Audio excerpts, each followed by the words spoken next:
ఇల్లు బాగుందండి, నేను చూశానుగా. అన్నయ్య, ఏమిటిదంతా? నేను చస్తే నువ్వు నా ఇంటికి రాకు, నువ్వు చచ్చినా నేను నీ ఇంటికి రాను అని చెప్పిన ఆ మనిషి పిల్లంతో మాట్లాడటం నాకు ఇష్టం లేదు. నువ్వేదైనా తెలుసుకోవాలనుకుంటే నీ కొడుకుని అడిగి తెలుసుకో. ఏమిట్రా ఇది? ఆయనకి ఇంటి నుంచి ఆఫీస్ చాలా దూరంగా ఉందట, వెళ్ళి రావడానికి అవస్థగా ఉందట, ఏం చెయ్యాలి అని అడిగారు. నేను మా నాన్నగారికి ఉత్తరం రాశాను. అందువల్ల మా నాన్న గాంధీనగర్లో ఇల్లు చూశారు.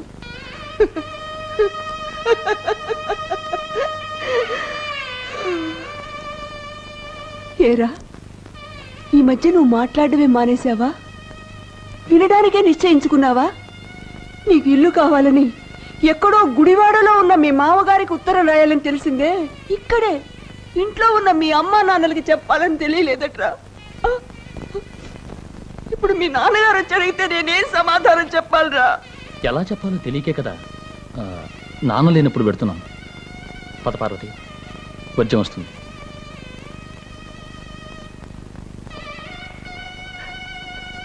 ఏ క్షణాన నువ్వు నా కడుపున పడ్డావో ఆ క్షణానే నాకు మీ నాన్నగారికి వర్జం వచ్చిందిరా.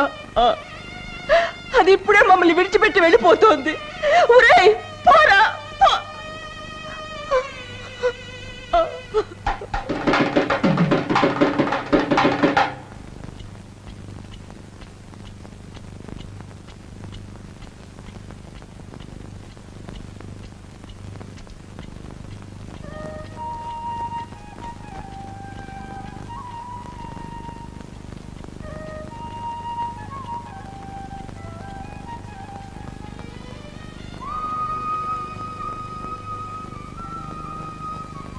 లక్ష్మి, మీ అన్నయ్య నా మీద కోపంగా ఉన్నాడు. అందువల్ల నాకు తెలియకుండానే ఇల్లు ఏర్పాటు చేశాడు. నా కొడుకు బుద్ధి ఎప్పుడు కుక్కతోక లాంటి వంకర బుద్ధి. చెప్పకుండానే వెళ్ళిపోయాడు. కానీ పార్వతి ఎలా వెళ్ళిపోయింది?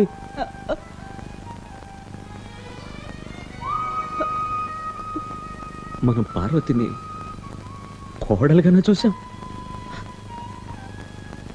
కూతుర్లా కదా చూసాం.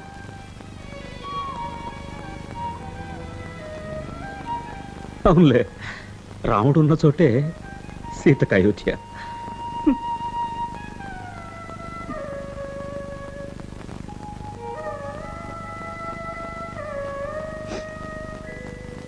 Sir, Telegram.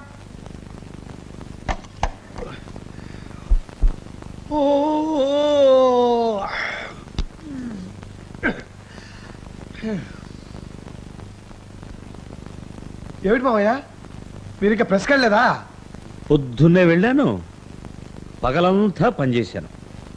సాయంత్రం అయింది కదా వచ్చేసాను. ఇప్పుడు సాయంకాలం అయిందా? నేను ఇంకా పొద్దున్నే ఉన్నదే.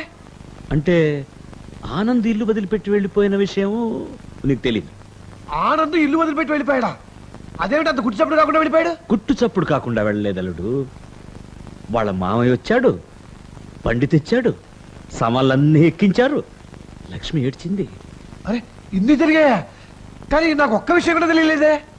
పోనీ నీ ఉద్యోగం పోయిందన్న విషయమైనా నీకు తెలుసా? చాలండి మావయ్య వేళకోళం. వేళాకోళము లేదు, శ్రీకాకుళము లేదు. నీ ఉద్యోగం పోయింది. ఆ దుబాయ్ షేక్ నీ వీసా క్యాన్సిల్ చేశాడు. దుబాయ్కి వెళ్ళవయ్యా, దుబాయ్కి వెళ్ళవయ్యా అని చెవిలో ఇల్లు కట్టుకుని చెప్పాను. విన్నావు కాదు? ఇదిగో టెలిగ్రామ్.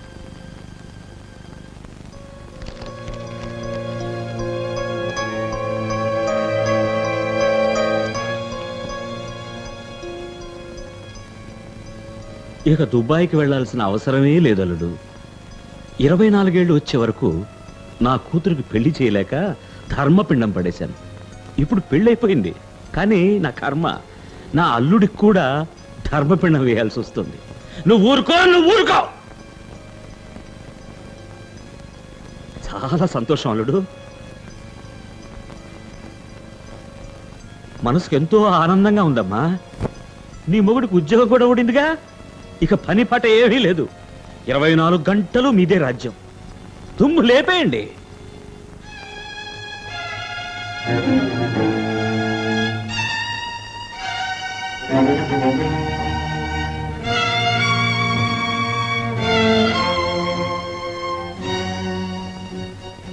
కొంచెం లోపలికి వస్తారా?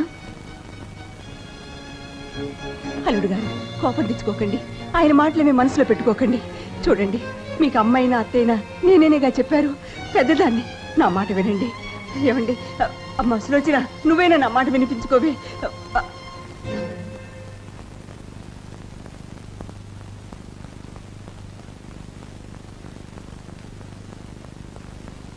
ఎక్కడికి అల్లుడు? మావయ్య, దుబాయ్కి వెళ్ళే బతకక్కర్లేదు, మన దేశంలోనూ బతకచ్చు. ఇక మీద నేను నా భార్య మీకు భారంగా తలుచుకోలేదు. అందుకనే మేము బయలుదేరుతున్నాం. చూడండి అల్లుడు గారు, ఆయనన్న మాటలు మీ మనసును బాధ పెడితే ఆయన తరపున నేను క్షమాపణ చెప్పుకుంటున్నాను. దయచేసి లోపలికి రండి. చూడండి అత్తయ్య, దుబాయ్లో మా ఆఫీస్ క్యాంటీన్లో ఉప్పు కారం లేని తిండి తిని నా పౌరుషం చచ్చింది. ఇక్కడ మీ చేతి భోజనం తిన్నాను కదా, నాకు పౌరుషం వచ్చింది. మేము బయలుదేరుతున్నాం, మమ్మల్ని ఆపకండి. పదా, తొందరగా పోదాం.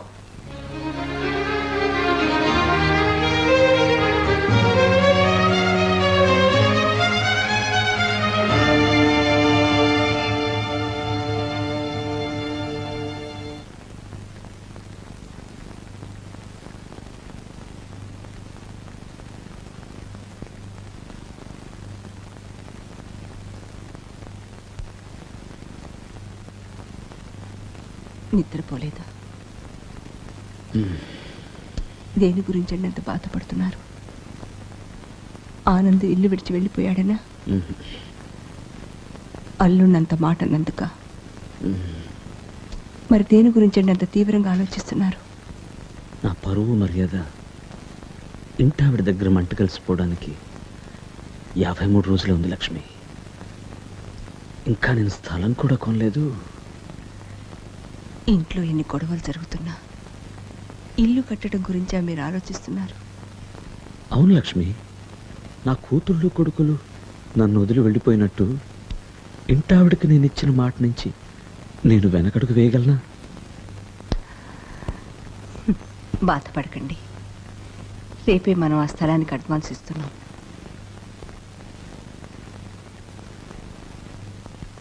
ఎలా లక్ష్మి?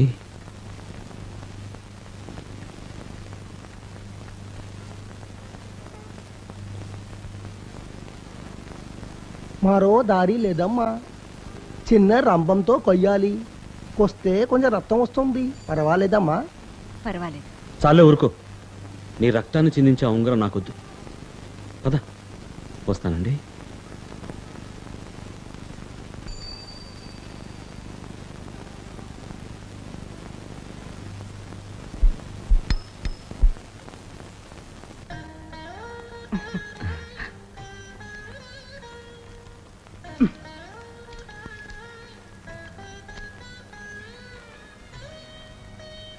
లక్ష్మి, మన స్థలం పత్రాలు నీ చేత్తో దేవుడి పటం దగ్గర పెట్టి నీ చేత్తో కుంకుమ పెట్టు.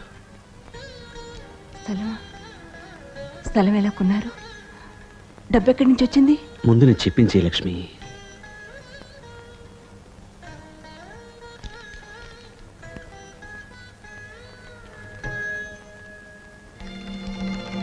ఏమండి, ఇక్కడుండే వెండి దీపాలు ఏమయ్యాయి? లక్ష్మి, ఇంత వయసు వచ్చినా మీకు జీవిత తత్వమే అర్థం కావడం లేదు. ఇప్పుడు పాలు ఉన్నాయి, పాలు పెరుగు అవుతుంది, పెరుగు మజ్జిగ అవుతుంది, మజ్జిగ వెన్న అవుతుంది, వెన్న నెయ్యి అవుతుంది. అలాగే వెండి దీపాలు స్థలమైంది. దీపం సమ్మెలు అమ్మేశా మీరు స్థలం కొన్నది? ఇంట్లో వెలుగుతున్న దీపం సమ్మెలు అమ్మేయటం అమంగళమండి, అదే శుక్రవారం పూట. అందుకే నేను నిన్ననే లక్ష్మీవారం వెళ్లకుండానే అమ్మేశాను. లక్ష్మి, నేను దాన్ని స్థలంగా భావిస్తాను, నువ్వు దాన్ని దీపం సెమ్మలుగా భావించు. అదే జీవిత తత్వం. అదెలా వీలవుతుందండి? లక్ష్మి, ఇంటికి దీపం ఇల్లాలు అన్నారు. మన ఇంట్లో బంగారు దీపంలా నువ్వు ఉండగా ఇంకా వెండి దీపాలు ఎందుకు? ఏమిటి సుబ్బయ్య? ఇవి చేతులు కావు సార్, కాళ్ళనుకోండి సార్. నేను వెంటనే ఇల్లు కట్టి తీరాలి. అందువల్ల ఒక 10,000 అప్పు కావాలి. 10,000? అవును. ఆ 10,000 తీరేదాకా మీరు నాకు జీతం కూడా ఇవ్వక్కర్లేదు. మరి తిండి ఎలా తింటావయ్యా? ఇప్పుడు నా కొడుకు శంకర్ ఢిల్లీలో ఉద్యోగం చేస్తున్నాడు సార్. వాడు ప్రతి నెల డబ్బు పంపిస్తాడు. అందువల్ల తిండికి సమస్య రాదు. మా నాన్న కాలం నుంచి పనిచేస్తున్నావు, లేదని చెప్పలేను. వచ్చే వారం డబ్బిస్తాను, కానీ మళ్ళీ నన్ను ఇబ్బంది పెట్టుకో. ఇదేమిటండి, శంకర్ రాలేదా? బండి లేటా? ఢిల్లీ బండి కరెక్ట్ టైంకే వచ్చింది. బండంతా వెతుకు చూశాను, కానీ శంకర్ కనపడలేదు. ఆ తర్వాత కనుక్కుంటే తెలిసింది అది ఇవాళ రావాల్సిన బండి కాదట, నిన్న రావాల్సిన బండి అట. తమిళనాడు ఎక్స్ప్రెస్ చూడపోయారా? అది కరెక్ట్ టైంకి వస్తుంది. నువ్వు ఒకటివి. జీటీ ఎక్స్ప్రెస్ లేట్ మాత్రమే, కానీ తమిళనాడు ఎక్స్ప్రెస్ ఎక్కడుందో కూడా ఎవరికి తెలియదట. ఢిల్లీ నుంచి బయలుదేరింది, కానీ విజయవాడకు రాలేదు.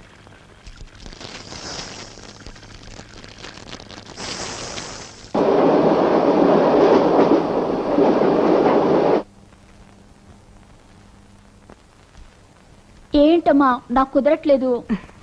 నేర్చుకుంది లేవే, తొందరపడకు.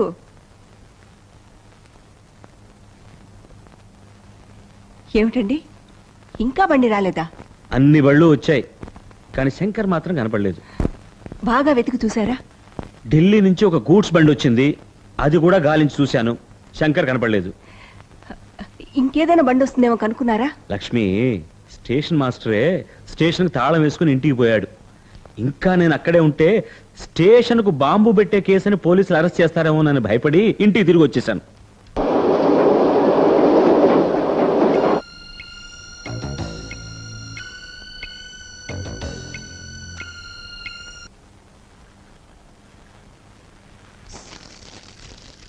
అమ్మా, ఫోన్ చేసావా? శంకర్ ఇప్పుడు వాళ్ళ మావగారి ఇంట్లోనే ఉన్నాడు. పొద్దునే వచ్చేసాడట. నేను ఇది నాన్నగారికి చెప్పలేదు.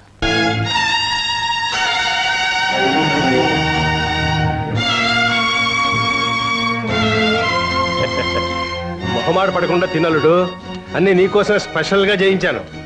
ఎలా ఉన్నాయో చెప్పు. అన్ని కూరలు చాలా బాగున్నాయి మామగారు. అసలు నా జీవితంలో ఇంత మంచి భోజనం నేను అన్నడూ చేయలేదు. రండి. ఏరా, నువ్వు తింటున్న భోజనం నే పెట్టే భోజనం కంటే బాగుండి ఉండొచ్చు, కానీ నువ్వు తాగిన తల్లిపాలు కంటే కూడా బాగుందా శంకర్?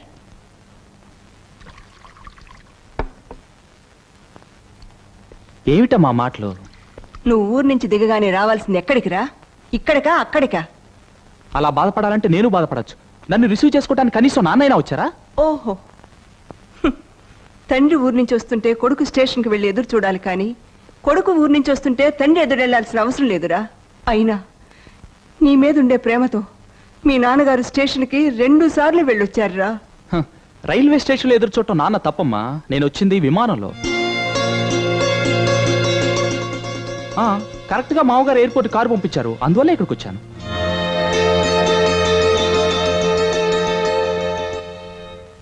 అల్లుడు, కొడుకు చేతి నిండా సంపాదించడం ఆరంభించగానే తమ చెయ్యి దాటిపోతున్నాడనే భయం ప్రతి తల్లిదండ్రులకి ఉంటుంది. అది మీ అమ్మగారు తప్పు కాదు, ఆ పాశం అలాంటిది. కానీ నువ్వు ఇక్కడికి వచ్చిన దగ్గర నుంచి ఈ నిమిషం వరకు మీ అమ్మా నాన్న గురించే మాట్లాడుతున్నావని పాపం ఆవిడికి ఏం తెలుసు? మీ నాన్నగారు ఇల్లు కట్టుకోవడానికి 10,000 ఇమ్మనమని నన్ను ఒత్తిడి చేస్తున్నావని పాపం ఆవిడికి ఏం తెలుసు?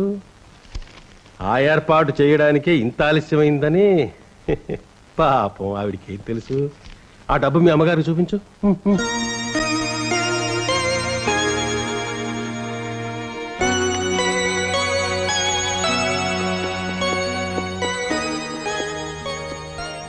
ఇదిగోనమ్మా, మా మామగారు నాన్న కోసం ఏర్పాటు చేసిన 10,000 పత్రం. ఇక నాన్న దీని మీద సంతకం చేయటమే తరువాయి.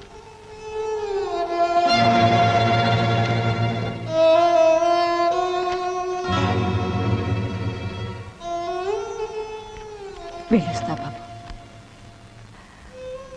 నాకు చిన్న ఉపకారం చేసి పెట్టు. ఏమిటి?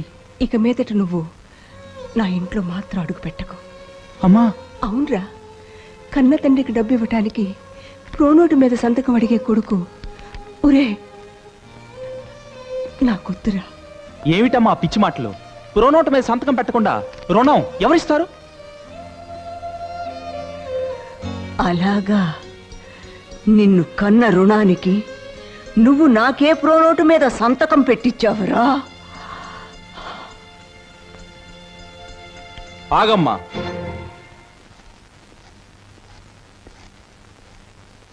అంటే సంతకం పెట్టకుండానే డబ్బు ఇవ్వాలంటావా?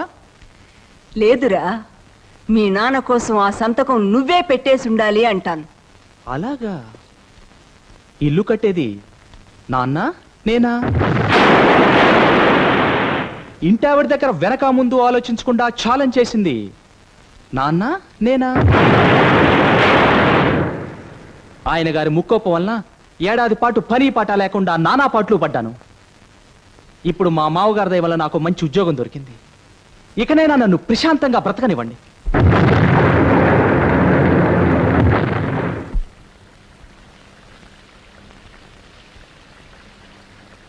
రామేశ్వరి రా, ఏమిటి సంగతులు? బయట చూసారా, తుంపర పడుతోంది. ఇప్పుడు మీ ఇల్లున్న పరిస్థితిలో పెద్ద వర్షంగానే పడిందంటే ఇక మరి అంతే సంగతిలో. ఆ తర్వాత నన్నని లాభం లేదు. డబ్బులు చూసుకుని తొందరగా ఇల్లు పూర్తి చేసుకోండి. అది చెప్పదానే వచ్చాను.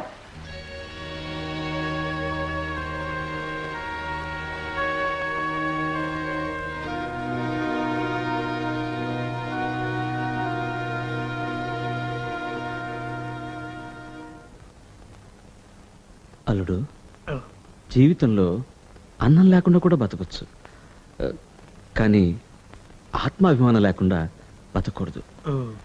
91వ రోజు నేను ఇల్లు ఖాళీ చేసి తీరాలి. ఈలోగా ఇల్లు కట్టే తీరాలి. దానికి కొంచెం డబ్బు అవసరం వచ్చింది. నువ్వు సులోచన గొలుసిస్తే ఇల్లు పూర్తయిన తర్వాత వెంటనే తిరిగి ఇచ్చేస్తాను. అయ్యో నాన్న, వ్యాపారం ప్రారంభించడం కోసం ఆ గొలుసు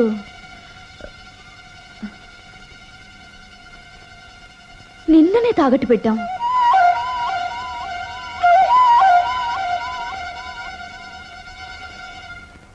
లక్ష్మి, మనకు అదృష్టం రైల్లో వస్తే దురదృష్టం విమానంలో వస్తుంది. అలా అనకండి. వాళ్ళు గొలుసు తాకట్టు పెట్టింది మంచి పనికేగా.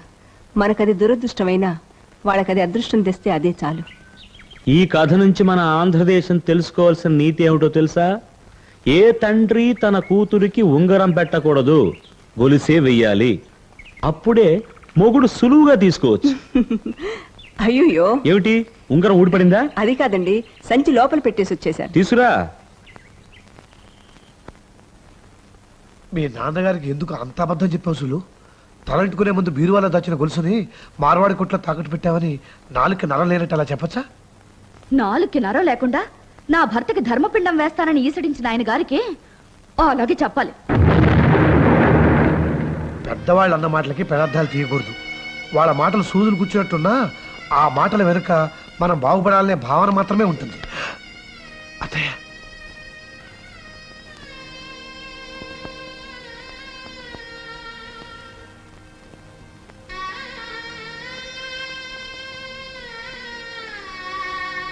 చూడమ్మా, నా కోపం నీ మీద కాదు, నీ మొగుడి మీద. నీ మొగుడు అన్నందుకు నువ్వింత ఏడుస్తున్నావే, అదే విధంగా ఆ రోజు నా మొగుడిని నీ మొగుడు అన్నందుకు నేనెంత ఏడ్చుంటానో నీ మొగుడికి తెలుసా? నువ్వు ఊరుకో సులు. చూడండి అత్తయ్య, మరి ఇక మీరేం చెప్పొద్దు అల్లుడు గారు. ఇక్కడికి రావటానికి ముందు మీ మామగారితో మన ఆత్మాభిమానం అల్లుడు గారి దగ్గర పోయినా పర్వాలేదు, ఇంటావిడ దగ్గర పోకూడదని చెప్పి తీసుకొచ్చాను. కానీ ఇప్పుడు వెళ్ళి చెప్పాలి. చూడండి, మీ ఆత్మాభిమానం ఇంటావిడ దగ్గర అమ్మేసినా పర్వాలేదు, మీ కూతురు దగ్గర మాత్రం తాకట్టు పెట్టద్దు అని. అమ్మా, నువ్వు నన్ను అమ్మ అని పిలవటానికి ముందే ఆయన నా మొగుడే.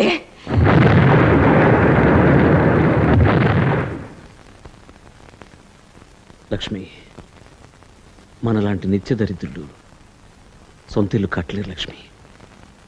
అవమానాల పాలవుతూ అద్దె కొంపల్లో బతకాల్సిందే. నేను వెళ్ళి జగదామ్మని క్షమాపణ అడిగిరానా? వీల్లేదు. మీరు చేసిన శబదం నుంచి మిమ్మల్ని వెనకడుగు వేయనివ్వను.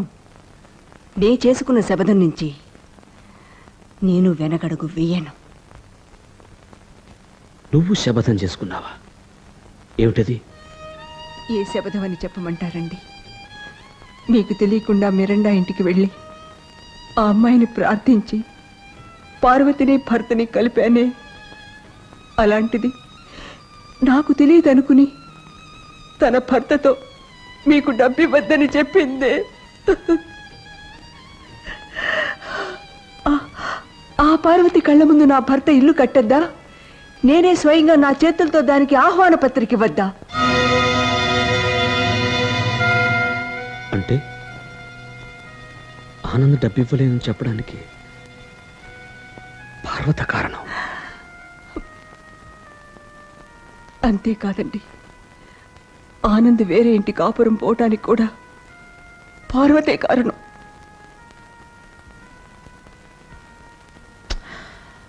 పోన్లే లక్ష్మి, ఎంతైనా పార్వతి పర ఇంటి పిల్లేగా. మన రక్తం పంచుకు పుట్టిన పిల్లయితే అలా చేసుండేదా? కంగారు పడకండి, మన రక్తం పంచుకు పుట్టిన కూతురు మాత్రం ఏం వరగబెట్టిందండి. లక్ష్మి, అల్లుడికి ఉద్యోగం పోయిందనే బాధలో అతనికి ధర్మపిండం వేస్తానన్నందుకు మీరెన్ని రాత్రులు కుమిలిపోయారో నాకు తెలుసు. మాట పడ్డ అల్లుడు కూడా అది మర్చిపోయాడు. కానీ నా కూతురు ఆ మాట కడుపులో ఉంచుకుని బీరువాలో దాచిన గొలుసు తాకట్టు పెట్టావని అబద్ధం చెప్పి కన్న వాళ్ళనే మోసం చేసింది. ఆ సులోచన కళ్ళ ముందే నా భర్త ఇల్లు కట్టద్దా? నేనే స్వయంగా నా చేతులతో దానికి ఆహ్వాన పత్రిక ఇవ్వద్దా? ఓ, అది చెప్పింది అబద్ధమా? పోన్లే లక్ష్మి, ఈ ఆడపిల్లలు ఎటూ ఆడపిల్లలే కానీ ఈడపిల్లలు కారు. వాళ్ళని ఎప్పుడు నమ్ముకోకూడదు. ఓ, నువ్వు ఇక్కడే ఉన్నావమ్మా? క్షమించేయమ్మా. నేనేదో కడుపు మంటలో మాట సారాను. దాన్ని మనసులో ఉంచుకుని ఏదో ఒకనాడు నేను ఇరుక్కుని ఉన్నప్పుడు నన్ను సాధించు. లక్ష్మి, నువ్వేం బాధపడకు. మన కొడుకు శంకర్ ఉన్నాడు. ఎక్కడున్నాడండి? ఢిల్లీలో ఉన్నాడు. లేడండి, ఇక్కడే బెదవాళ్ళలోనే ఉన్నాడు. డబ్బున్న మామగారింట్లో ఉన్నాడు. ప్రశాంతంగా ఉన్నాడు. ఏమండి, మీకు డబ్బు కావాలా? సంతకం పెట్టడం వచ్చా? ప్రోనోటు మీద సంతకం పెడతారా? అప్పుడే మన ఢిల్లీ కొడుకు తప్పిస్తాట. ఆ శంకర్ కళ్ళ ముందే నా భర్త ఇల్లు కట్టద్దా? నేనే స్వయంగా నా చేత్తో వాడికి ఆహ్వాన పత్రిక ఇవ్వద్దా? ఈ విషయాలన్నీ నాకు తెలియకుండా ఎందుకు దాచావు లక్ష్మి? అదేనండి ఆడవాళ్ల తలరాత. చిన్నప్పుడు అన్నదమ్ముల తప్పుల్ని తల్లిదండ్రులకు తెలియకుండా దాచాలి. పెళ్ళయ్యాక భర్త తప్పుల్ని అత్తమామలకు తెలియకుండా దాచాలి. బిడ్డలు పుట్టాక బిడ్డల తప్పుల్ని భర్తకు తెలియకుండా దాచాలి. జరిగే తప్పుల్ని ఆడవాళ్ళ దిగమింగి దాచకపోతే సంసారంలో ఉన్న బంధాలు అనుబంధాలు ఎప్పుడో గాలికి ఎగిరిపోయి ఉండేవి. ఇప్పుడు నా తలరాత ఏమిటి లక్ష్మి? నన్నేం చేయమంటావు? చూడండి, ఇటుకలు పేర్చి సిమెంటు పూసి వెళ్ళకొడితేనే ఇల్లు కాదండి. వెదురు బొంగులు నాటి తాళ్లతో బిగించి ఆకులతో నేసిన ఇల్లేనండి. మన స్థలంలో మనం ఒక పూరి గుడిసె వెయ్యాలి. గృహప్రవేశం జరపాలి. అందరికీ ఆహ్వాన పత్రికలు ఇవ్వాలి. మనల్ని కట్టెల్లో పెట్టాల్సిన బిడ్డల్ని నమ్మింది చాలు. కట్టెలమ్మే షావుకాన్ని నమ్మండి, ఆయన అరువిస్తాడు. వెళ్ళండి, వెంటనే ఏర్పాట్లు చేయండి.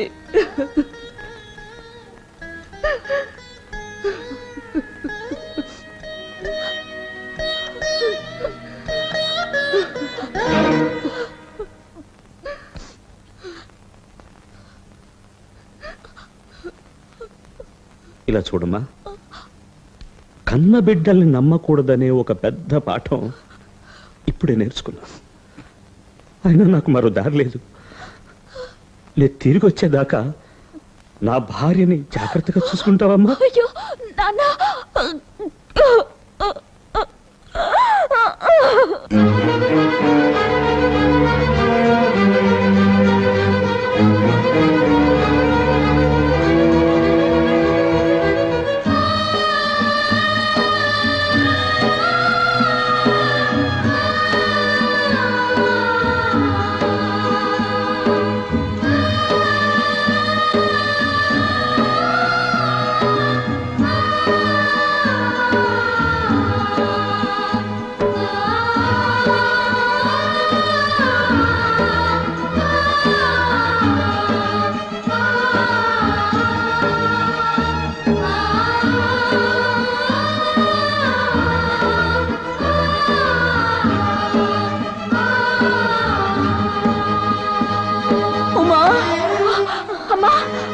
అమ్మా, ఊరిపాక వేయటంలో మీ నాన్నగారికి ఎన్నో సమస్యలుండొచ్చు. ఈ మధ్య నాకేదైనా జరిగితే నా అంత్యక్రియలకి ఇదిగో ఈ ఉంగరం అమ్మి జరిపించమని చెప్పు. నా గురించి బాధపడద్దని చెప్పు. అబ్బా ఉమా, పాక వెయ్యమను, గృహప్రవేశం జరిపించమను, ఆహ్వాన పత్రిక అందరికి ఇవ్వమను. ముఖ్యంగా ఆనందికి, పార్వతికి, శంకర్కి, సులోచనకి.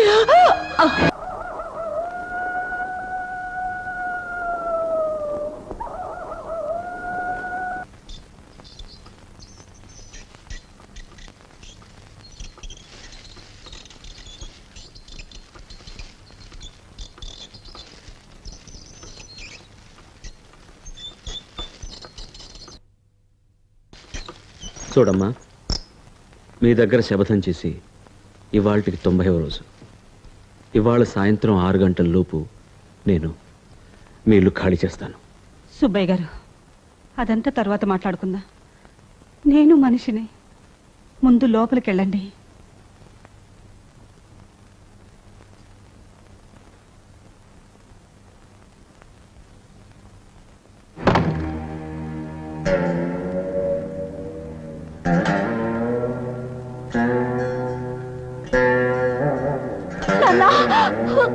నాన్న, మీరు బయటికి వెళ్ళొచ్చేలాగా అమ్మ అమ్మ.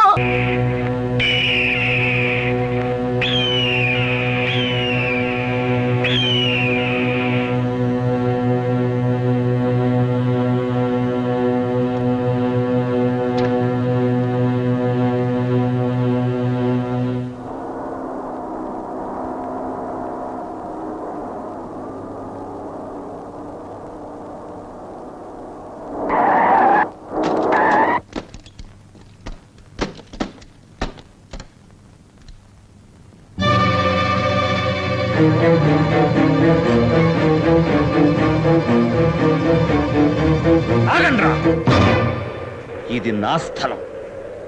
ఎవరైనా లోపలికొచ్చారా ఒక్కటే దెబ్బ, బుర్ర బద్దలైపోతుంది. జాగ్రత్త. నాన్న, మీకేమైనా పిచ్చెక్కిందా? కన్న కొడుకులం మేము బ్రతుకుండగానే మాకు కబురు పంపకుండా అమ్మ శవాన్ని ఎలా తీసుకొచ్చారు?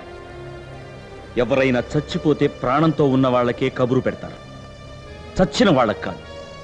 నాకు సంబంధించినంత వరకు నువ్వు ఎప్పుడో చచ్చిపోయావు. నాన్న, నాన్న గిన్న అన్నావంటే నిలబడ్డ చోటే నీకు సమాధి కట్టేస్తాను. జాగ్రత్త. నాతో చెప్పకుండా నీ పెళ్ళాన్ని తీసుకుని నువ్వు ఇల్లు వదిలిపోయావు. నీతో చెప్పకుండా నా పెళ్ళాన్ని మోసుకొని నేను ఇక్కడికి తెచ్చాను. రెంటికి చెల్లు. మావయ్య. మావయ్య అలా పిలవద్దమ్మా. ఒరే బ్రోకరు అని పిలవమ్మా. నీకు కావలసిన మగాడు నీకు దొరకగానే నన్ను బ్రోకర్ లాగే కట్ చేసావు కదమ్మా. ఒరే బ్రోకరు అనే పిలువు, కమిషన్ లేని బ్రోకర్. మిస్టర్ వెంకటయ్య, నువ్వు చస్తే నే రాను, నే చస్తే నువ్వు రాకు అన్నాను. కానీ చనిపోయింది నా భార్య మాత్రమే కాదు, నీకు చెల్లెలు కూడా. చూసే హక్కు నీకుంది. నువ్వు వెళ్ళి చూడు. మరి నా కూతురు అల్లుడు? బంధుమిత్ర సపరివారంగా విచ్చేయడానికి ఇది పెళ్లి కాదు బావయ్య, చావు. కోటేశ్వరరావు గారు, విశ్వాసం లేని ఒక కుక్క కోసం నేను మీతో పోట్లాడాను. అయినా అవన్నీ మర్చిపోయి మీరు నా భార్య చావుకొచ్చారు. చాలా సంతోషం. మీరు వెళ్ళి చూడండి. నువ్వు చూడమ్మా. నాన్న. హలో, ఢిల్లీయా? నా కొడుకు శంకరా? నాన్నను మాట్లాడుతున్నాను బాబు. శ్మశానం నుంచి మాట్లాడుతున్నాను. మీ అమ్మ చచ్చిపోయింది. నువ్వు వెంటనే రా. ఇదేంట్రా లైన్ ఇంత క్లియర్గా ఉంది? నువ్వు ఢిల్లీ నుంచి మాట్లాడటం లేదా? బెజవాడి నుంచి మాట్లాడుతున్నావా? ఎప్పుడొచ్చావురా బెజవాడికి? మీ అమ్మ దగ్గర మీరన్న ఆఖరి మాట ఏమిటి సార్? నన్ను ప్రశాంతంగా బ్రతకనివ్వండి కదా. నేను ఇప్పుడు మిమ్మల్ని ప్రార్థిస్తున్నా, నా భార్య శవాన్నైనా ప్రశాంతంగా కాలిపోనివ్వండి. రామ్మ, సులోచన, ఎలా ఉన్నావు? మీ ఆయనేరి? బిజినెస్ పని మీద బాంబే వెళ్ళారు. అంటే నీ మొగుడు బాధ్యత తెలిసి బిజినెస్ చేస్తున్నాడు అంటావు. పోన్లే, నేను ధర్మపిండం తిట్టినందుకు నీకు ప్రయోజనం కనపడింది. అది సరే, ఏంటమ్మా ఇంత దూరం వచ్చావు? నేను అమ్మని చూడొచ్చా? అయ్యయ్యో, నువ్వు వస్తావని ముందే చెప్పకూడదా తల్లి? మీ అమ్మని ఇప్పుడే దహనం చేశాను. అబద్ధం చెప్పకండి అన్న. బీరువాలో పెట్టిన గొలుసు తాకట్టు పెట్టానని నువ్వు అబద్ధం చెప్పొచ్చు, నేను చెప్పకూడదా? మీ అమ్మని నేను దహనం చేసేశాను.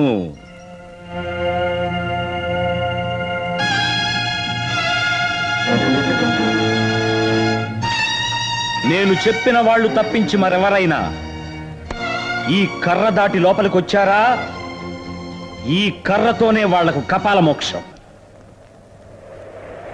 అమ్మ ఉమ్మా, మనుషుల అవసరాన్ని బట్టి రాజ్యాంగాన్నే మారుస్తున్నారు. మనం శాస్త్రాన్ని సంప్రదాయాన్ని మారిస్తే తప్పే లేదు.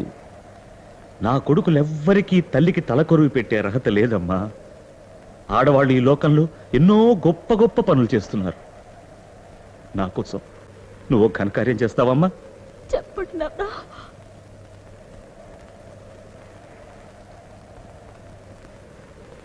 నా భార్యకి నువ్వే తలకొరివి పెట్టాలి.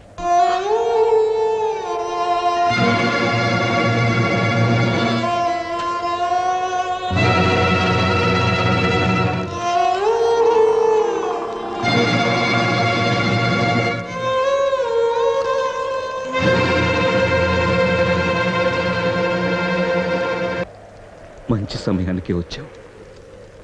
నువ్వు నాకు సాయం చేస్తావా? చెప్పండి మావయ్య. చితి మీద ఉన్న నా భార్య కాలిపోయేలోగా నువ్వు నా కూతురు చెయ్యి అందుకోవాలి. నా భార్య మిమ్మల్ని ఆశీర్వదించాలి.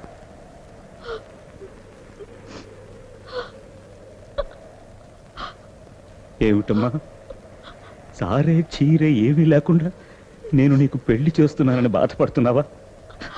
ఆ ముక్కోటి దేవతలు పరమేశ్వరుని కళ్యాణానికి ఇచ్చిన సారె కంటే గొప్ప సారె మీ నాన్న దగ్గర ఉందమ్మా.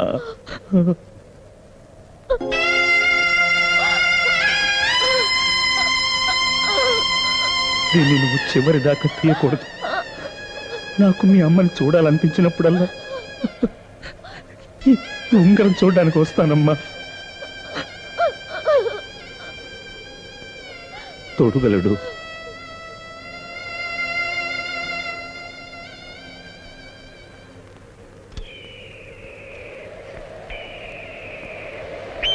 మీ అందరికీ చెప్తున్నాను, ఇదే స్థలంలో ఈ సుబ్బయ్య తన మహాలక్ష్మికి ఒక తాజ్ మహల్ కడతాడు. కట్టందే చచ్చిపోడు. ఆ రోజు మీ అందరికీ నేను ఆహ్వాన పత్రిక పంపిస్తాను. అప్పుడు రండి, వెళ్ళండి. నీ తోడు కడలే నీ రుణపడితేనే నేనేడకై నేడు గుడి కడుదునే ఆ గుడిని కొలువుచ నడిపించుతానే.